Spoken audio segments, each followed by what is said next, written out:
This episode of Let's Talk Natural Medicine is brought to you by BioGlan MedLab. Is backache, mild joint stiffness, muscle soreness, and inflammation impacting how you move and feel each day?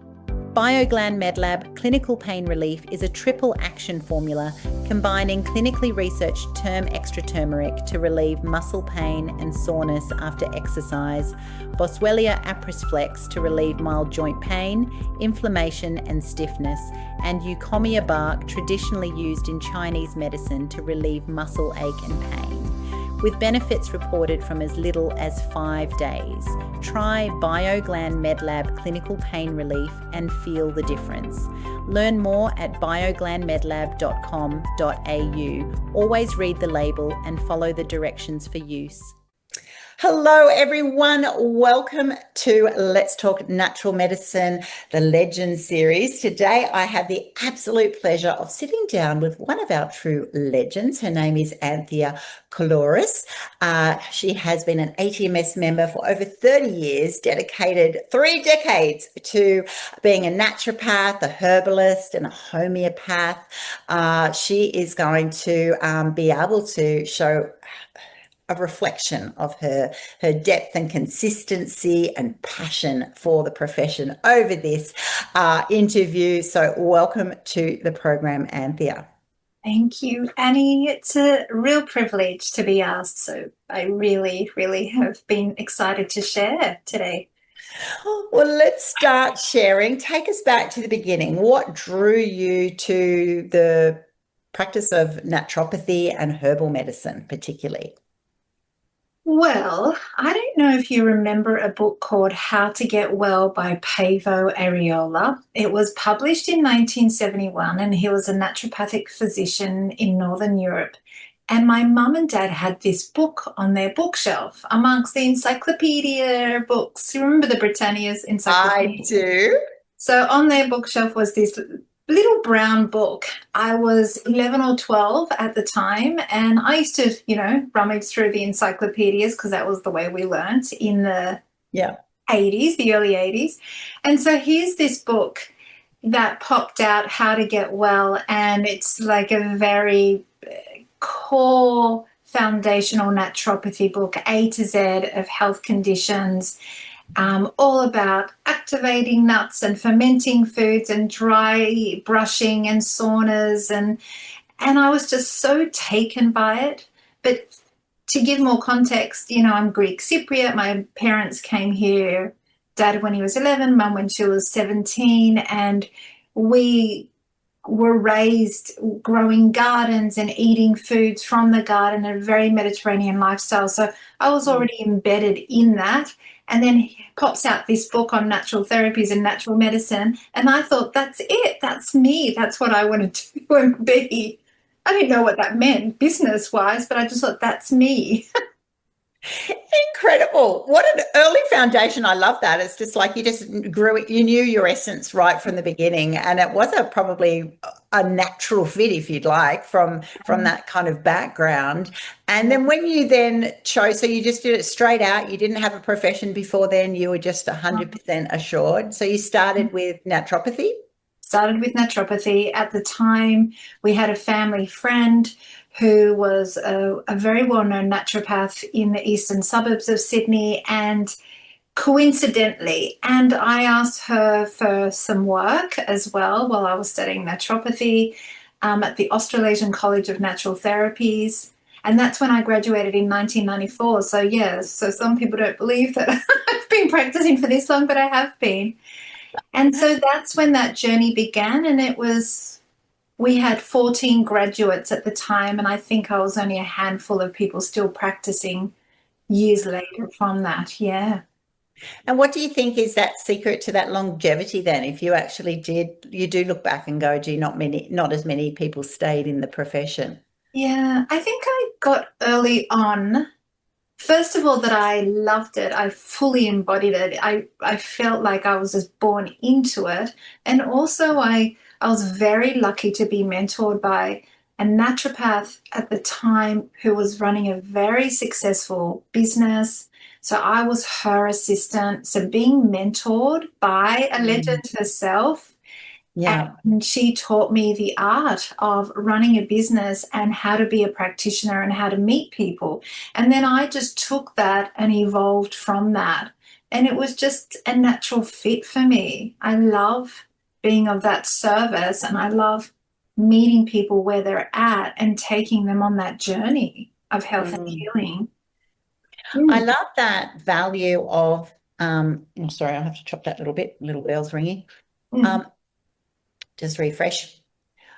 I love that value in mentoring. And I think a lot of people miss that step, when you graduate and you go, oh, I better set up my practice straight away. And yes, that is possible, but to have that opportunity to be mentored, and in your situation by a bit of a legend, it sounds in their own right, there is so much value there because, I think when you're studying and your mind's focusing on, what do I need to learn, and jumping through all the hoops and obviously sort of landing there and go, wow, I've graduated and I'm ready to make this my career. But also there must be so many things that you learned from that mentor that helped you, that you look back now and go, I'm so glad I learned those truths. Like obviously the way they practice and the way they then implement their skills, and they use those skills in their service to others.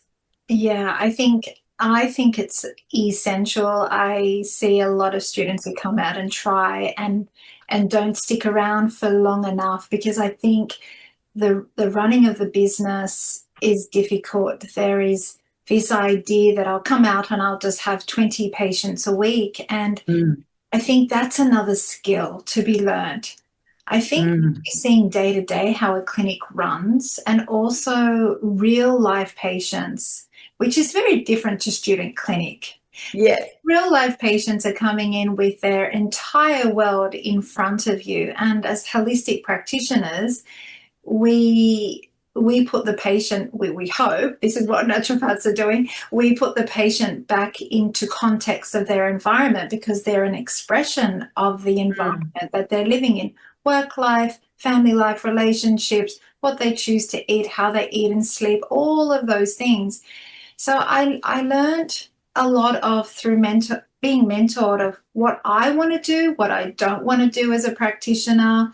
Um, their skills to be immersed again as a student when you come out. So you finish becoming a student Mm. in the official terms, but then you're a student of naturopathic clinic. That's different again. So you start again, and that's how I see it. Even when we're employing student naturopaths or naturopaths, even if they've had a few years' experience under their belt, for us, when it comes into this clinic setting, you're a student again. And I mean, Mm. every day I'm still learning just because, we sit in this lovely category of being known as a legend where I will be forever curious and open. Mm. I never want to be sitting in a fixed position of knowing at all. And I think that's another key is to observe your mentor, and hopefully they will teach you to be curious as well along Yeah. the journey. Always learning. So Mhm. you set up Apotheca by Anthea. So those listening in, what is an apothecary? Yeah. Apart from being what feels like a witch's cabinet, it's so much more. It's a dispensary, if you like, of natural medicines. So from supplements to an A to Z herbal dispensary. We are also tea makers, so we have a tea company embedded in that. So we also have on our shelves an A to Z of herbal tea blends that are therapeutic and prescribed as well through the clinic, through consultation. So I see it as a natural dispensary, but yes, it's old world and it captures that. And of course, runs the thread of science, but holistic science, and it's wonderful to be in. I mean, it's an extension of the clinic. It sits right there next to me, and I've always had one. And I've can't imagine not having an apothecary. Isn't that amazing? Such an experience for your clients and customers to come and visit as well as just a standard practice. So I think it's quite an experience as well. So Yeah. is that why, did you get into extending your skill set and qualifications into herbal medicine and homeopathy because of the apothecary, or did you do that beforehand? Oh, I had done that beforehand, and I just think, if you in a Mediterranean culture, you grow up using Mm. herbs. My grandmother used herbs. We drank herbal tisanes. We used tisanes on, to eye bright and chamomile as eye washes. So that was already embedded within me. It was a natural extension, just as food as medicine, herbs as medicine. I still grow herbs, we still dry them and use them. We still also beautiful organic ingredients. So I just think it's one and the same thing for me. Mm.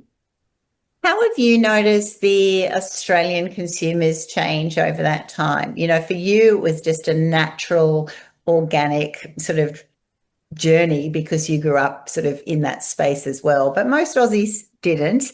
And over your career, you must have noticed, from people not knowing what a herbalist does or whatever, or a natural, or even what is a naturopath, to now it being very mainstream. Yeah, we were definitely the fringe dwellers, and people were very intrigued though. So I started practicing in 1995.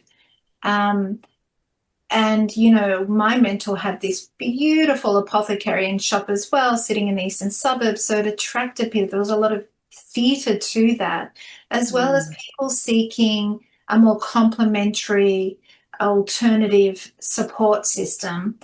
And I think it was kind of the origins building in that there was space for it. And then I also decided to create bricks and mortar because it was before internet, before social media. Yeah. My newsletters were letter dropped, printed and beautiful A4 page, front and back, folded, Wow. put into people's letterboxes. This is what I do.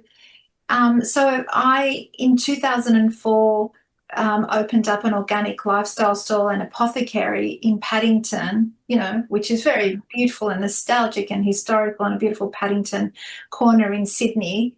And I wanted to be visible. So not just a clinic hidden within a centre somewhere. I wanted to have a storefront where people could come in and see it with the clinic at the top. And I had this spiral staircase, and off I would go upstairs to consult. And then downstairs was floor to ceiling, beautiful dark wooden shelves with all the apothecary items. So I think Mm. it attracted a lot of intrigue. At the time, chefs were looking at the provenance of food and ingredients. So they were looking at, oh, we should also put good tea on the menu. So we created a really successful premium tea company at the time called Ovio, which has now become Apotheca. And we were serving and selling teas in cafes and restaurants, as well as people were consuming it, coming into the store to buy it. So we kind of embedded ourselves out there in the scene of food and cafes, restaurants, chefs. So it wasn't so much through medicine, it was through food. And then also I was very fortunate to then be mentored by a wonderful integrative doctor. And through the years, I was working in and out of his clinics, and to adopt and bring in a more holistic approach to his medical practice. And he had a really big medical practice in Double Bay and then Darlinghurst. I think the mentoring very much supported where I was at the time, what was happening on the scene in naturopathy at the time, until this modern day of it feels very saturated, the space of wellness on social media, TikTok. Yeah. I ask patients, where do you learn your information from? They'll say TikTok. And Yeah. it's very frustrating and overwhelming at the time.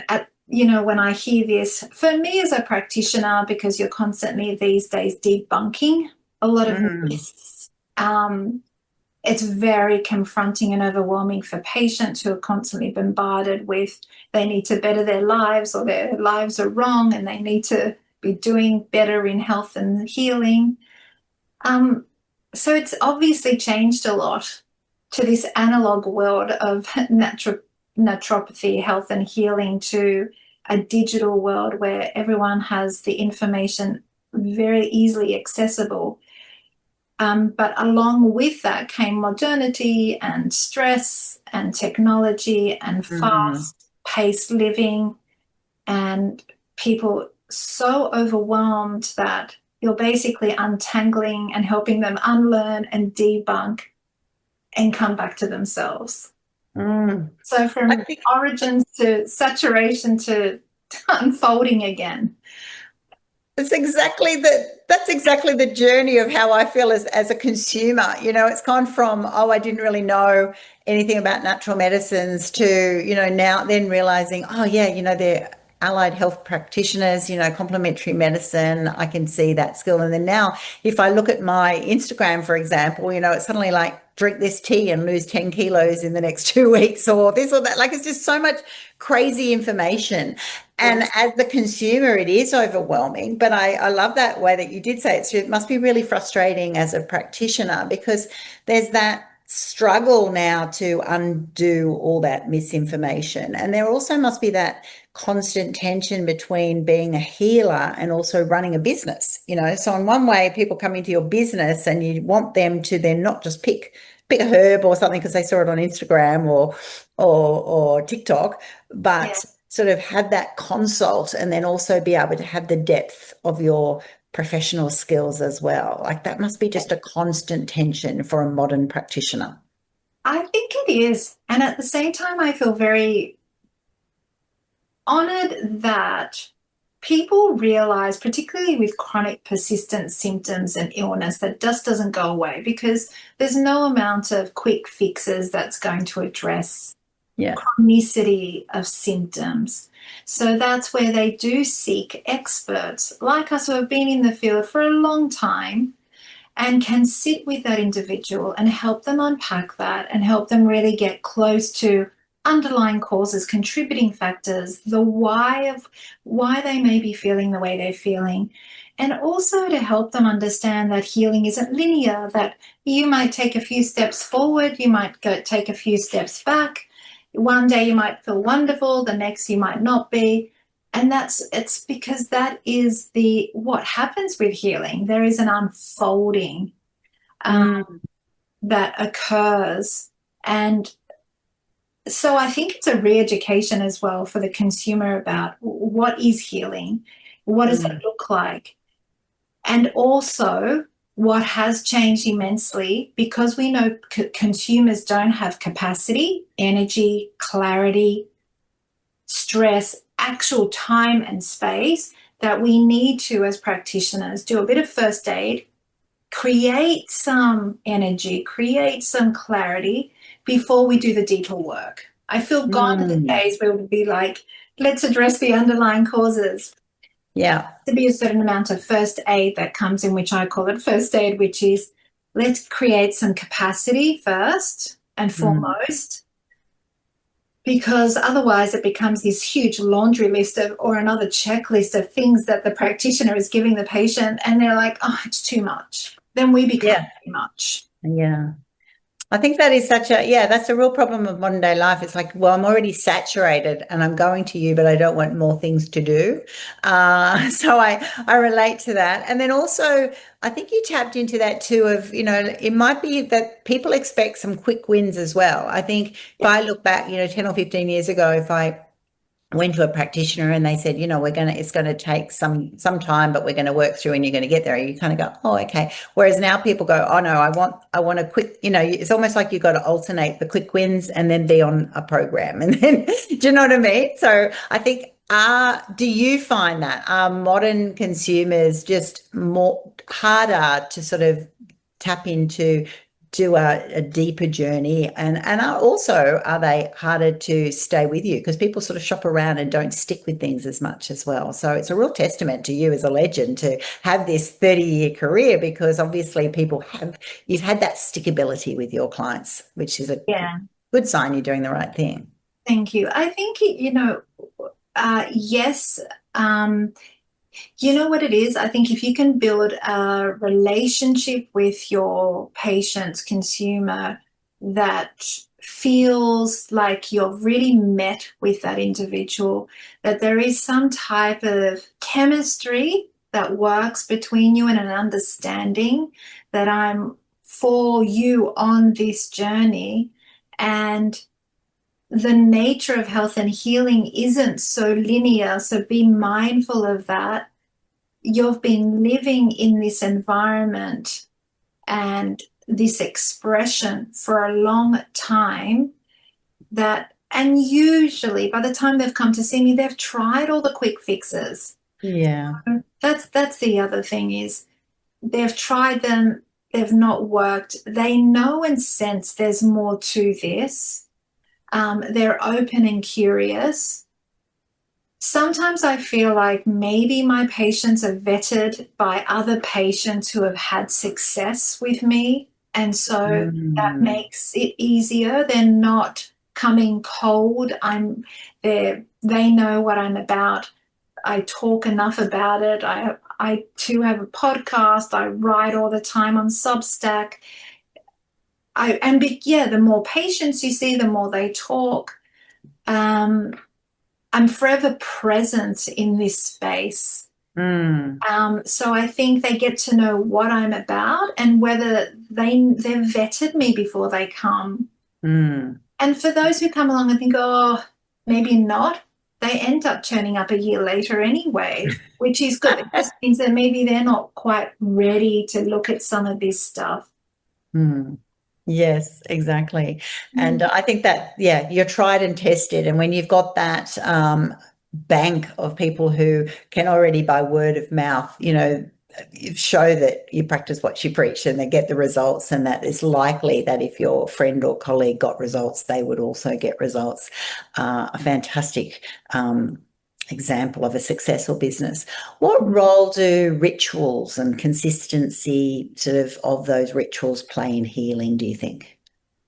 I think super important, because it's as if we're not aware of creating time and space for self-care, then we get consumed by the ravenous modern world. And so I'm very much into 4 touch points in a day for myself, for our team, for our patients, morning rituals, midday rituals, end of work day or end of school day ritual, and night rituals, where we at least have these 4 touch points to come back to every single day, because they're oriented around food and the extension of self-care, that we don't forget ourselves in the mix of it all, because it's easy to. I mean, people spend hours scrolling, or they spend hours watching TV or shopping or anything to numb or dissociate.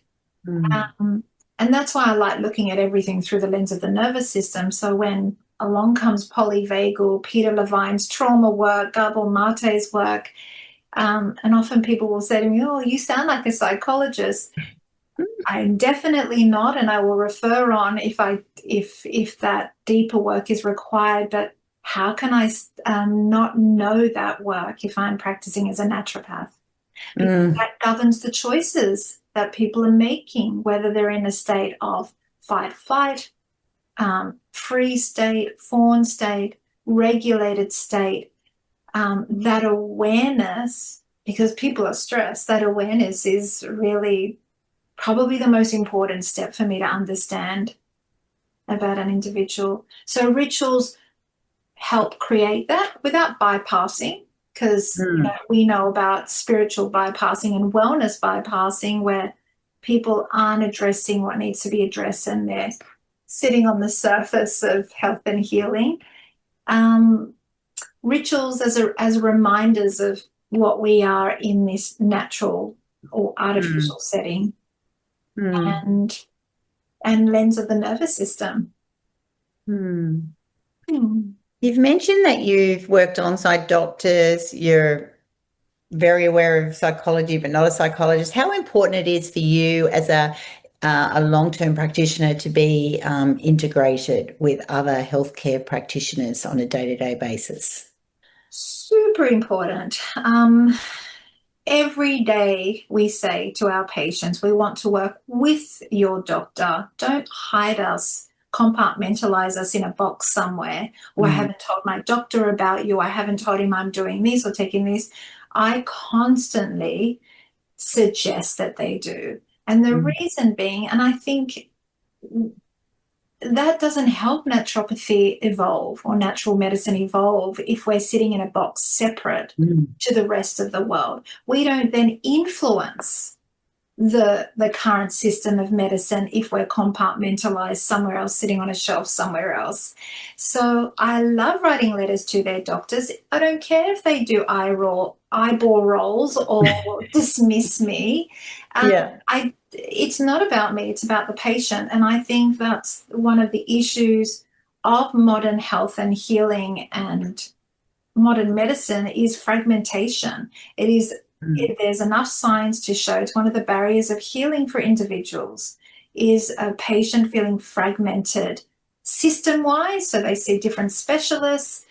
Specialists don't talk to doctor. They're seeing different practitioners, from physio, acupuncturist, dietitian. They're seeing their naturopath. And I think, no, we all need to be on the same page for the patient.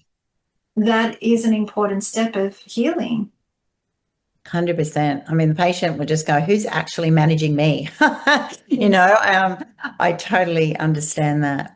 Now, you have written books and courses, you've got a podcast, you send out newsletters. Why is sharing knowledge beyond the clinic so important? It's a really good question, because why do I do it? I've been writing a weekly Substack. As soon as Substack came out, I started writing a weekly Substack. Every single Monday I turn up and I write. Obviously, I write it a few days before, but it gets released on Mondays. I've not missed one. I'm that way inclined. I think I burst to the seams with stuff to share. Obviously, I distill it so it's easy to understand and to be met well. I'm not just putting stuff out for the sake of putting stuff out because of my ego needing stuff out. It's more that I enjoy it so much, I learn. So I would say I do it for me first and foremost because I love it. I love exploring and learning and reading other authors and what people are coming up with. I like exploring beyond the realm of natural therapies as well, whether it be architecture, art, poetry, it doesn't matter, because I'm very curious about other realms as well. And then I hope it lands. I distill it so it is readable and easy to digest. I think if I'm not passionate about what it is that I'm sharing, that it would come through anyway. So I got on the podcast wagon only 6 months ago. I've only just released 7 episodes because my patients were in the space. They were asking, they want to hear because they're time poor. So I thought, okay, I will create short little podcasts. In a sense, that's information that I'm sharing. I still like the written word. And yes, currently writing a book on this is working title. This is how we heal, which are all the barriers of healing. So looking at everything very holistically, everything that I've learned thus far. I feel like that's my legacy book, apart from any other thing that I've written, because I want to share what I've learned. And when you write and when you research and read, you put yourself through that. I'm the living experience of naturopathy. I embody it wholeheartedly. You could come to my home, come to my clinic and see that. So it's education for me. It's it's part of who I am. I love being in that space. Mm.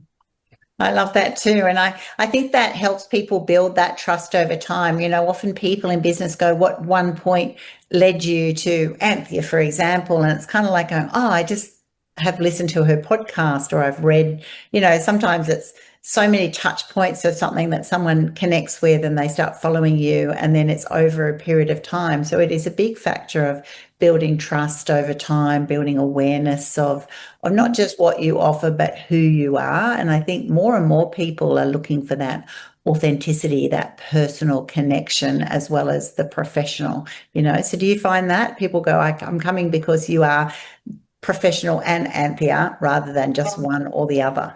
Yeah, exactly that, because that's how they build relationships with us. That's how they feel like they know a piece of you, so you're relatable. That's how they know chemistry-wise if it would work. How do you keep from overextending yourself, though? You're a very busy lady, and you've got to practice what you preach, as I said before. So is it so easy to just get yourself overloaded, or what are your tips there? What's your secret? I think I've done a lot of deep work on myself. I think everyone needs to see a therapist, and I kick off with that. So for me to be able to do the work that I do, I needed to, you know, understand how I tick and operate and why I make the choices that I make, and really meet my nervous system. Because only then I can be in real present time, embodied within myself and the work that I do. And I think one of the most important things that we can offer our patients is an embodied practitioner, or a very present, regulated nervous system. Because as we know, we co-regulate, and through that regulated nervous system, we have more capacity, perspective, more openness and curiosity. So if someone sitting opposite me can be in a more regulated space, chances are they'll be able to take in more information, hear what they need to hear, feel the trust and safety that goes on within a consult, and we start the journey from there. So I think that is the key. That is that's the most important thing, is that, you know, practitioner heal thyself. Often people said, oh, did you have some disease? Is that why you studied naturopathy? It's like, no, I didn't even know about diseases when I studied naturopathy, except through Pavo's book. It wasn't about that. It was whatever that was within me that decided to do that. It was more that as any human being, we've got stuff. And I thought, to be able to sit opposite another, can I hold mine? Could I hold theirs? Not project, be open and curious, have those lovely boundaries, and travel with them on that journey. Beautiful. Do you have a favorite type of patient, client, or do you, when you look back over 30 years, or have you specialized in a certain area, or do you get more joy from outcomes in a certain space? I mean, I love the patients who declare that they declare their kind of emotional landscapes and mental landscapes. I love working in that space. I love the patient that is wanting to do the deeper work, and is very curious. In regards to medical conditions, I kind of see it all in as one, and especially because, you know, I know as young naturopaths, you know, the goal is to find your niche, and that way you market that niche.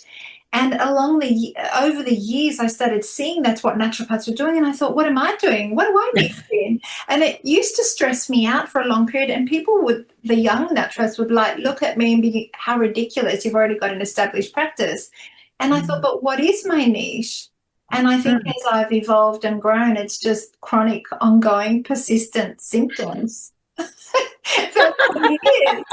In any realm. In any realm, you just want to make sure that person just Gets better, gets well. Oh, that's classic. I love that. And what have your patients taught you? I find everyone gets taught by those they serve as well as giving out. Do you look and think, I've learned things from the people that I've mentored or helped? Gosh, there's so many things, because it is a funny thing. Sometimes patients reflect what it is that you need to hear or work on yourself. So there is that. Um, they've taught me a lot about capacity. They've taught me a lot about the effects of modernity, because they're an expression of that. And they've taught me to not fall down the black hole of hopelessness as well. When you think, gosh, there are so many people with cancer, and there are so many people who are desperately getting so unwell. And so I sit in reverence. People are incredible. They're so resilient. And I hold that hope for them as well, regardless. And I think that's very, very important. There's so many things that they've taught me, just even their acts of kindness, just the fact that I always get surprised every now and then a patient would just say, "So how are you?" Because no one ever asks. You're the practitioner asking them. So I think, "Oh, that's so nice. Thank you so much for asking." I'm very well, thank you. Oh, that is so true. So true. When you look back over 3 decades, what are you most proud of? Is it just the person you've become, the healing that you've been able to do, the setting up a business, what is it? Is there one thing, or is it a combination of so many things? I don't know, because these are great questions, because sometimes I think about them and I often don't get asked them. I think tenacity, and I wonder, well, I know, doing deep therapy, why I have this tenacity in this space. I have, a love, an absolute love for it. I think I don't know. I think maybe the first word that comes is tenacity, and I know I just show up regardless. I don't know what procrastination means. It doesn't mean that I'm better than a procrastinator. It just means my nervous system has always shown up, and there's a reason for that. And that's how I probably create safety and regulation in my world. I do show up. I'm forever present in this space. And luckily I enjoy it. I'm hoping it's still not from a reactive space of needing to be heard or validated. I think maybe some of the origins of maybe baby naturopath Anthia was the fringe dweller that thought there was so much injustice in the world. I think what I've learned as a naturopath is there's no one size fits all. There's no perfect. I get as young naturopaths, and I was one of these, and I get it, that you think no drugs are good and no medications are good, and that's not how we do things, and everyone's just got to do this. That's not reality. I wish. It's not about me projecting what I think is ideal. We need to meet them exactly where they're at, even if they're on 10 medications, even if we don't agree with it. It doesn't really matter. It's more about how do we listen to what a patient wants and move them through to get what it is that they want. And you hope there's a domino effect, that they're suddenly the choices that they make for themselves obviously impact every other choice that's made in the world. If you choose clean or low tox living, that's better for plants and farmers and environments and flora and fauna. Maybe that's my secret goal, is that change the world one patient at a time, perhaps. I think that's a great goal. And I think that's what you've been doing for 30 plus years. changing one patient at a time and helping people to go on their journey.